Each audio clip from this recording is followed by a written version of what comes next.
আসসালামু আলাইকুম, আশা করি সকলে ভালো আছেন, সুস্থ আছেন। আমরা বর্তমানে আছি হচ্ছে নবীনগরের কুড়গাঁও 3 নম্বর গলি। আমাদের একজন বৃদ্ধ খালা, উনি হচ্ছেন মূলত এই রুমটাতে থাকেন। হ্যাঁ, ওনার পরিবারের কেউ নাই, ওনার শুধুমাত্র মেয়ের ছেলে আর কি, মানে ওনার নাতিকে নিয়ে থাকেন এই রুমটাতে। রুমের অবস্থা খুবই বেহাল ছিল। একটা চৌকি ছিল, মানে সাধারণ চৌকি যেটা আর কি।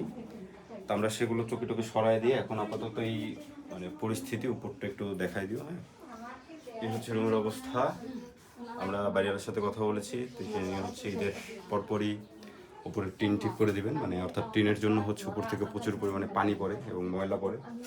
আর আমি আরেকটা জিনিস দেখাই, সেটা হচ্ছে এই যে এখানটায় এই দেওয়ালটা ফাঙ্গাস হওয়ার কারণে এই যে এখানে এই যে শামুক, সম্ভবত শামুক বা ঝিনুক যেটাই হোক, শামুকগুলো হয়, যার কারণে ওনার মস্কাবাড়ি বাজারে বা খাবার দাবার রান্নার পরে ওগুলাতে আসলে আক্রমণ করে। আমরা গত পরশুদিন আমাদের কিছু ভাই, আমাদের কাছের কিছু বড় ভাই, বন্ধু বান্ধব সবাই মিলে ওনাকে হচ্ছে কম্বল, বালিশ, চাদর, হাঁড়ি পাতিল, কড়াই, চামচ, তার মাসের বাজার, চাল ডাল সহ মানে যাবতীয় যা যা প্রয়োজন হয়, ল্যাপ কম্বল থেকে শুরু করে সব কিছু দিয়ে যাওয়া হয়। আমরা রাত্রে দিয়ে গেছি।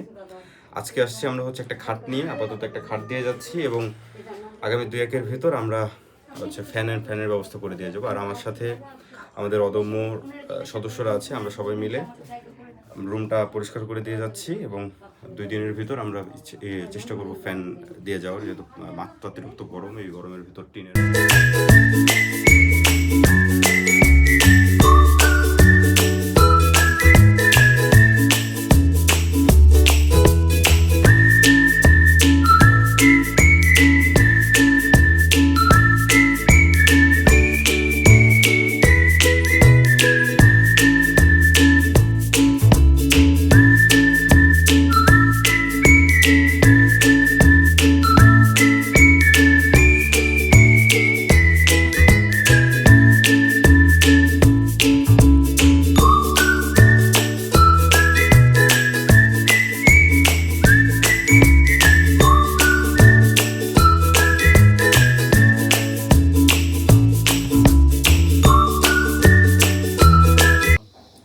আসসালামু আলাইকুম। আমরা কাজের শুরুতে দেখাইছিলাম, আমরা গত 2-3 দিন আগে আসছিলাম খালার বাসায় রাতের বেলা।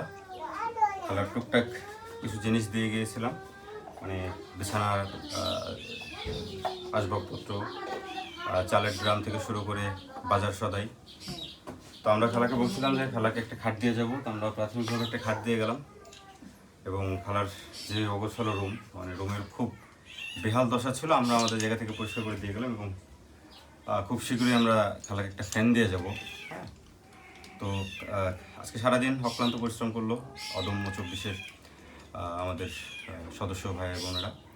পাশাপাশি হচ্ছে আমাদের সেনা মার্কেটের আমার খুব কাছের বড় ভাই সাইফুল ভাই, রাফি, রনি সহ যারা যারা আর কি প্রাথমিকভাবে আমার নজরে জিনিসটা আনছিল, তাদেরকে ধন্যবাদ।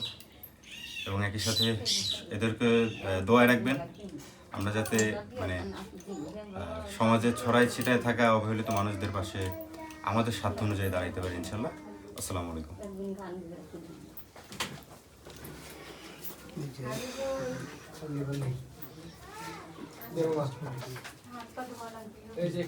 এই হচ্ছে আমাদের বেডটা, মানে ফ্রেশ কন্ডিশনের। আর বিছানা আছে, বিছানার একটা বালিশ দেওয়া আছে আপাতত, আমরা একটা বালিশ দিয়ে যাব। আর রুমে হচ্ছে ফ্যান নেই, হ্যাঁ, খুব বেহাল দশা। আমরা 2-1 ভিতরে একটা ফ্যান ম্যানেজ করে দিয়ে যাব ইনশাল্লাহ। আর ওনার উপরে পরিষ্কার করলাম, উপর টুপুর পরিষ্কার করলাম, নিচে মানে যাবতীয় যা যা করা পসিবল আর কি একটা রুমে আমরা পুরোটা পরিষ্কার করে দিয়ে গেলাম।